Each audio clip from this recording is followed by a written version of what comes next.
So what is going on, guys? NanoPin73 here with another quick video. And obviously iOS 13 has been out for a little while now. I think it's been about a week and a half, 2 weeks now at this point.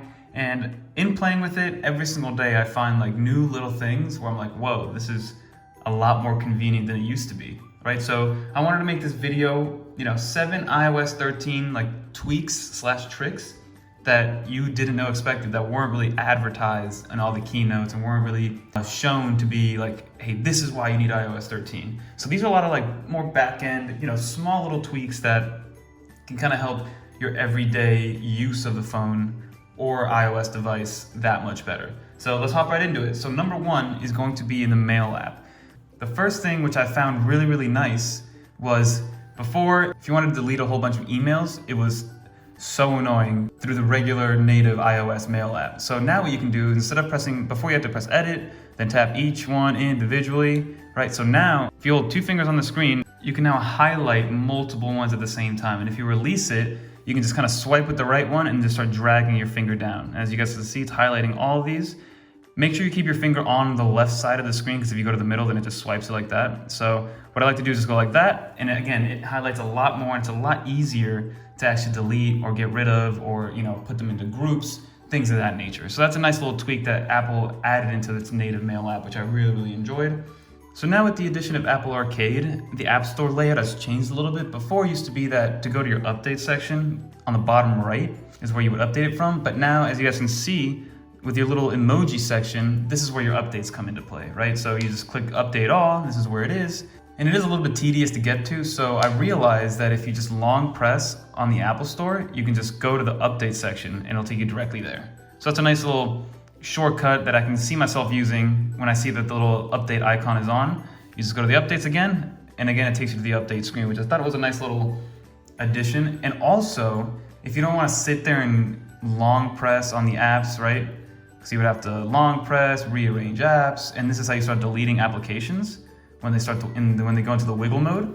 What you can do now within the App Store is, if you're in this section right here, all you have to do is swipe and delete the app. Ready? So just swipe and you can delete them from here to make it a lot easier. So especially what I notice is that when the updates come into play and you realize like, hey, I don't really use that app a lot, so why do I want to update it and even keep it on my phone? Let's save some space.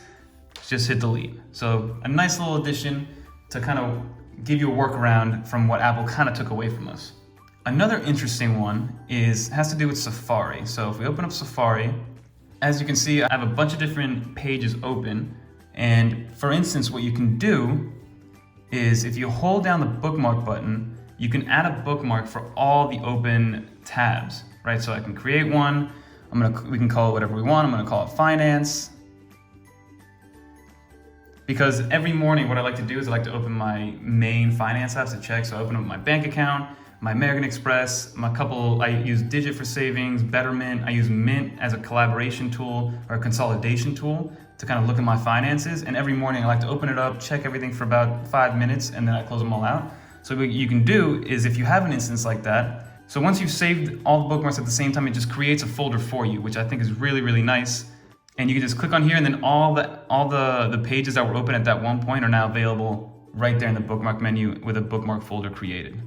So another thing that it was already in iOS 12, it has to do with the animations of when apps open up. So if you go into settings, accessibility, motion, you can do the reduce motion, which what it does is it takes away that like fill-in effect, right? So if I open it back up, so let's turn this off and close it out, it kind of just goes away back into the application. But if you turn reduce motion on and you get out of it, that animation is gone. But what they did add to iOS 13 was prefer cross transitions. So basically what that means is when you go back, you see that you can still kind of see what was on the page last time. So if I see, it's right there.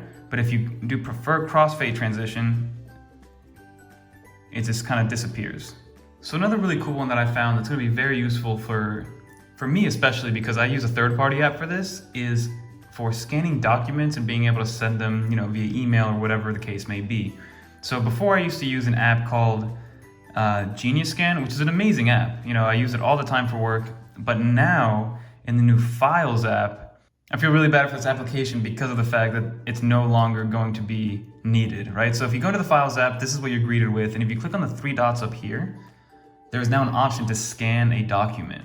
So no need anymore for a third-party application to scan a document. Now you can just scan it through here and then do whatever you need to do with that document. So I thought that was a nice little addition. It's kind of how Apple is starting to take on the popular tweaks and services that other third-party applications have been using. This is one case. Another case is Luna Display, which was essentially what Sidecar is going to be, right? So there's a bunch of stuff that's happening in that sense that Apple's just adding into its settings, into its support, into its native iOS infrastructure. So the last thing that I noticed that I really like and found pretty convenient is now you can grab the scroll wheel, right? So you can grab it, you can now grab it, and it allows you to travel way faster and way more precisely through an app. Before, if you want to get all the way to the bottom, you have to scroll faster and faster. Now I can just, grab it. It gets a little bit bigger and oh, hey, Apple Arcade, I can stop, and it stops right there. There isn't that weird wheel motion that Apple kind of invented, actually, that little bounce, right? So those are the seven tweaks, 7 tricks that iOS 13 kind of showed me that I really see myself using more than once a day for each one of these. And I just wanted to share with you guys. So if you guys have any other recommendations, let me know. And don't forget to comment, like, subscribe. Greatly appreciated. Also, this stand is awesome. I'll link it below. I think it's only $10. It works well for iOS devices, big and small. This is the iPhone 10, and I use my 12.9-inch iPad on this thing as well. So that also will be linked on the bottom. But until next time, thank you so much for watching. Peace.